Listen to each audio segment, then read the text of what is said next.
১২তম জাতীয় সংসদ নির্বাচনে আমরা একটা প্রার্থী ঘোষণা দিব এবং আজ সেটা আমরা করতে পেরেছি যে আমাদের তারেক সাহেব, আমাদের দলীয় নেতা, আমাদের দলের প্রধান খালেদা জিয়ার উত্তরসূরি, দলের অ্যাক্টিং চেয়ারম্যান, উনি পরশুদিনকে বলেছেন কিলিনিমের লোককে উনি মনোনয়ন দিবেন।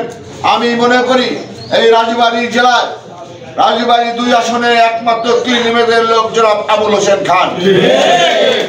প্রিয় সাংবাদিক ভাইরা, তাই আমরা আপনারা আবুল হোসেন খানকে ছিলেন।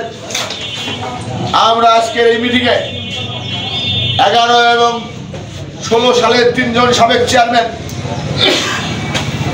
আমরা মিটিংয়ে উপস্থিত ছিলাম।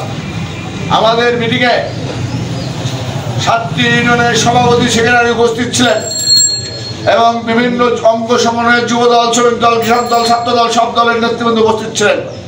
সবাই সম্মিলিতভাবে আমরা সিদ্ধান্ত নিয়েছি আমাদের রাজবাড়ীতে আগামী নির্বাচনে প্রার্থী হিসেবে কাজ করবেন জনাব বীর মুক্তিযোদ্ধা আবুল হোসেন খান। এবং আমি আশা করি আমাদের একজন চেয়ারম্যান সাহেবের আশীর্বাদ থাকবে, সাবুবার আশীর্বাদ আছে, খোম সাহেবের আশীর্বাদ আছে, তারও আশীর্বাদ থাকবে। আপনারা জানেন আজ থেকে 9 বছর আগে আমার নেতা যখন আবুল হোসেন খান তারেক সাহেবের সাথে দেখা করেছেন, 1 ঘন্টা কথা বলেছেন, তখন কিন্তু উনি বলেন নাই যে আমি নির্বাচন করব। ওনার চিন্তা ভাবনা ছিল সাধারণ মানুষ যেদিনকে ওনাকে প্রার্থী করবে সেদিনকে উনি প্রার্থী হবেন। আজ সেই দিন এসেছে ওনার জন্য। তাই আমি আপনাদের কাছে বলতে চাই, আজ থেকে কালেকান্দি, পাংশা, কালুখালীর ভাগ্য উন্নয়নের উপকার হিসেবে আমরা তাকে দেখতে চাই, আমাদের মাথার ছায়া হিসেবে আবুল হোসেন খানকে দেখতে চাই। এবং আমার বিশ্বাস আমাদের নেতা, আমাদের একজন চেয়ারম্যান অবশ্যই আবুল হোসেন খানকে মনোনয়ন ইনশাআল্লাহ দিবেন। আমরা তাকে নিয়ে আগামী দিনে আমরা প্রত্যেকটা ইউনিয়নে, প্রত্যেকটা উপজেলায়, 3টা উপজেলায় প্রত্যেকটা ইউনিয়নে আমরা আমাদের জনসভা এবং কর্মী সভা শুরু করব আগামী 10 তারিখ থেকে। এবং আমরা মাঠে থাকবো আমাদের নেতাকে নিয়ে, আমরা আগামী দিনে লড়ব। কারণ আমাদের নেতা, আমাদেরকে বিভিন্ন নেতা, কেন্দ্রীয় নেতারা সিগন্যাল দিয়েছে। আবুল হোসেন খানকে অনেকবার বলেছেন আপনি মাঠে নামেন, আপনার কিসের অভাব? কারণ আপনারা জানেন 3 বারের চেয়ারম্যান হারার সুযোগ না হয়নি। উনি বালেকান্দি উপজেলার সভাপতির দায়িত্ব পালন করেছেন, রাজবাড়ী জেলার সহসভাপতি ছিলেন এবং প্রতিষ্ঠাকালীন জিয়াউর রহমানের আমাদের থেকে উনি বিএনপি করেন। তৎকালীন উনি বিএনপি প্রতিষ্ঠা করেছিলেন। যাই হোক, এখন আমি বলতে চাই আমাদের সব ইউনিয়নের সিনিয়র নেতৃবৃন্দ আছে, আমরা সিদ্ধান্ত নিয়েছি আজ থেকে।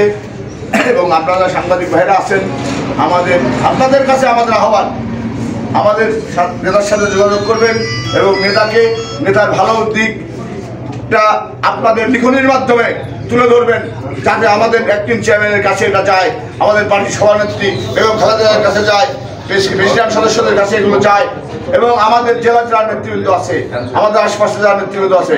আপনারা জানেন আমরা যারা রাজনীতি করি, আমাদের এই রাজবাড়ী জেলায় শুধু না, ফরিদপুর, বৃহত্তর ফরিদপুর এবং ঢাকা বিভাগের মধ্যে আবুল হোসেন খানকে এমন কোনো নেতা নাই যে চেনে না।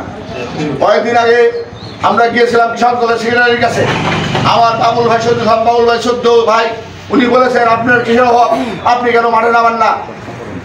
যাই হোক, আমরা মনে করি যে আমাদের মাঝে যে সমস্ত লোকের নাম শুনতেছি তারা আমাদের নেতার কাছে কিছুই না। একদিন একটা মেম্বার যারা হতে পারে নাই, বাংলাদেশ সভাপতির দায়িত্ব পালন করেছেন আমার নেতা। তাই আমি বলতে চাই আগামী দিনের বালিয়াকান্দির আমাদের 3 থানায় যে নেতৃত্ব দেবেন উনি আমাদের আবুল হোসেন খান। আমি সাংবাদিকদের বলতে চাই আপনারা এই লেখার মাধ্যমে আপনারা আমাদেরকে সহযোগিতা করবেন।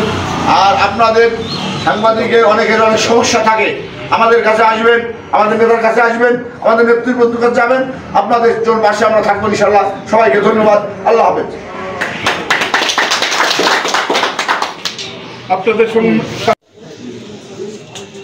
1978 সালে জিয়াউর রহমান যখন জাগ দল গঠন করে, সেই সময় থেকে এই দলের সাথে সম্পৃক্ত।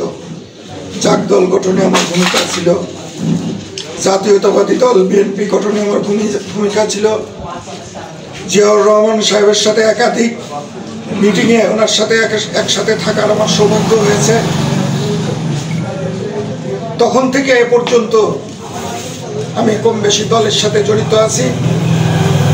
আপনারা জানেন যে দীর্ঘ সময় আমি উপজেলা বিএনপির সভাপতি ছিলাম, জেলা বিএনপির সহসভাপতি ছিলাম, আমি 3 বারের নির্বাচিত চেয়ারম্যান, বাংলাদেশের চেয়ারম্যান অ্যাসোসিয়েশনের আমি নেতৃত্ব দিয়েছি সারা বাংলাদেশে। আমি দীর্ঘদিন যাবৎ দলের বিভিন্ন কর্মকাণ্ডের সাথে জড়িত আছি। 2018 সালে আমি লন্ডনে তারেক রহমান সাহেবের সাথে দীর্ঘ 1 ঘন্টা বৈঠক করেছি। দলের কাছে কোনোদিনও আমি কিছু চাই না। এলাকার জনগণ, এই উপজেলার জনগণ, আমাদের 3 উপজেলার জনগণ, তাদের চাহিদা এবং তাদের অনুরোধে আমি প্রার্থী ডিক্লেয়ার করেছি। আমি দলের কাছে আমার প্রার্থিতা ডিক্লেয়ার করব এবং আমি মনোনয়ন চাইব। আশা করি দল আমার মনোনয়ন দেওয়ার ব্যাপারে বিবেচনা করবেন। যদি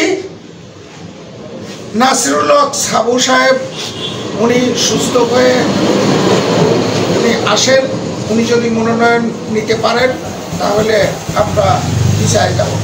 আর যদি নাসিরুল হক সাবু সাহেব সুস্থ হয়ে দলের দায়িত্ব নিতে না পারেন তাহলে পরে আমরা দলের মনোনয়ন প্রত্যাশী, দল আমাদের আবেদন বিবেচনা করবেন।